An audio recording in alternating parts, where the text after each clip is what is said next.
Depuis la nuit des temps, les hommes ont toujours eu un besoin d'imaginaire et de merveilleux. Ils n'ont jamais cessé de se raconter des histoires qui font peur, des histoires qui éduquent, des histoires qui rassemblent. C'est ainsi que les contes se sont transmis de génération en génération. Et même si la société évolue, nous nous racontons toujours la même histoire. Venez découvrir le mystère des contes, venez découvrir leur sens caché et comment ils ont envahi notre monde.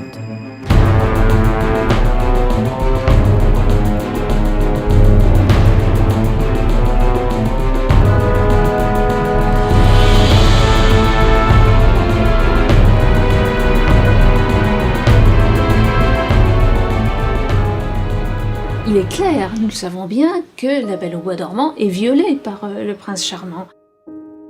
Ouh là là, mais ça nous parlait aussi de choses horribles. L'espace du conte, comme l'espace du rêve, est une espèce de matelas protecteur dans notre monde intérieur.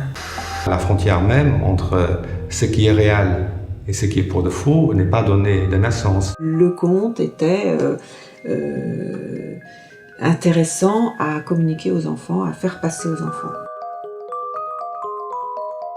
Sérieusement, raconter des histoires horribles d'ogres dévoreurs d'enfants, de dragons malfaisants ou de loups cruels, croyez-vous que les contes soient vraiment faits pour endormir les enfants ? Eh bien, messieurs, les contes, c'est pas du tout fait pour endormir les enfants. Un des pouvoirs merveilleux du conte est de protéger l'homme de sa propre cruauté.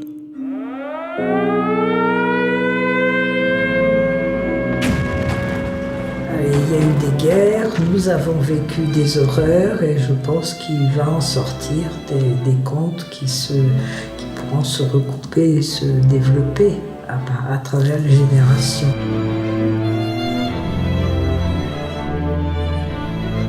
Le conte, comme le cinéma, répond sans doute à un besoin de merveilleux. Mesdames et messieurs, ladies and gentlemen, meine Damen und Herren, bienvenue au cinématographe. Si vous dépensez 100 millions de dollars pour faire un film, inutile de vous dire qu'il vaut mieux savoir où vous allez. Donc, puiser dans les récits traditionnels permet, d'une certaine manière, d'abord de toucher à une certaine universalité des histoires. Et ça, c'est indispensable quand on veut toucher un public large. Le cinéma hollywoodien peut être regardé par des spectateurs du monde entier.